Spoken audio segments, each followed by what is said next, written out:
부자와 나사로 비유. 예수님께서 비유가 아니면 아무것도 말씀하지 아니하셨다는 뜻은 실체가 없는 비유는 없다는 말씀이십니다. 그렇다면 성경 속 부자와 나사로의 비유의 실체는 누구를 통해서 성취가 되어지는지 알아보겠습니다. 한 부자가 자색 옷과 고운 베옷을 입고 날마다 호화로이 연락하는데 나사로라 이름한 거지가 헌대를 앓으며 그 부자의 대문에 누워 부자의 상에서 떨어지는 것으로 배불리려 하매 심지어 개들이 와서 그 헌대를 핥더라. 거지가 죽어 아브라함 품에 들어가고 부자도 죽어 음부에서 고통 중에 아버지 아브라함이여, 내가 불꽃 가운데 고민하나이다. 부자와 나사로 둘 다 아브라함을 아버지라 불렀으니 아브라함의 자손인 것은 분명합니다. 부자는 이삭을 희롱한 이스마엘과 그 자손인 바다 모래 같은 권력을 가진 자며 나사로는 이삭 대신 그리스도와 하늘의 별과 같은 적은 무리입니다.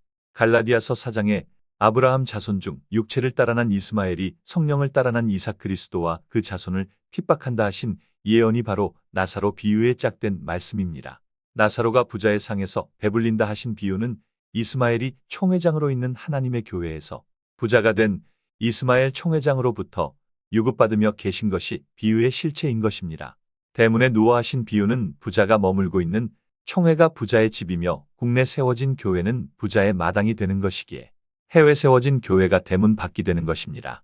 대문에 누워있다 하신 것은 잠과 쉼도 대문에서 이루어지는 것이므로 거처를 뜻하는 것이니 국내 계시지 못하고 해외에서 어렵게 지낼 것에 대한 비유인 것입니다.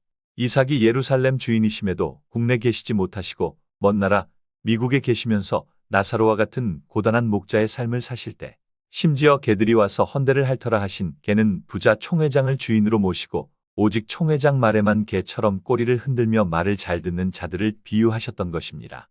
미국에서 목자로 계시며 나사로의 삶으로 인해서 상처나고 고통 속에 계실 때 개들 즉 짐승과 동일 한 이가 또 그를 추종하는 거짓 선지자들까지 모함하고 참소하며 멸시하고 심지어는 거짓을 모의해서 결국 제명까지 시키려 하였던 자들을 개들로 또는 짐승으로 비유하셨던 것입니다.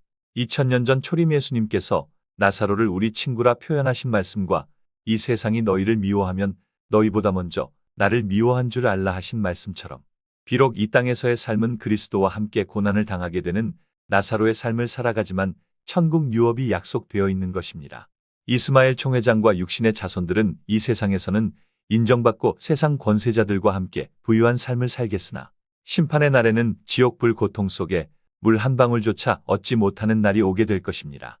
이런 사실을 깨우쳐 주시기 위해 오신 모세와 같은 선지자는 안상홍님 이 시기에 37년 동안 남겨놓으신 진리의 말씀을 변개하고 순종치 않는 자들은 죽은 자가 살아난 것을 보면 믿을 수 있을 거라 했던 부자에게 말씀하시길, 모세의 말을 듣지 않으면 비록 죽은 자 가운데서 다시 살아난다 해도 믿지 못할 것이라 하셨던 그 모세의 실체적인 예언이 바로 모세와 같은 선지자로 오신 안상홍님이시며 37년 동안 남기신 말씀을 변개하고 듣지 않는다면 죽은 자 가운데서 살아나 다시 재림하신 그리스도를 영접하지 못하게 될 것을 비유를 통해 증거하셨던 것입니다.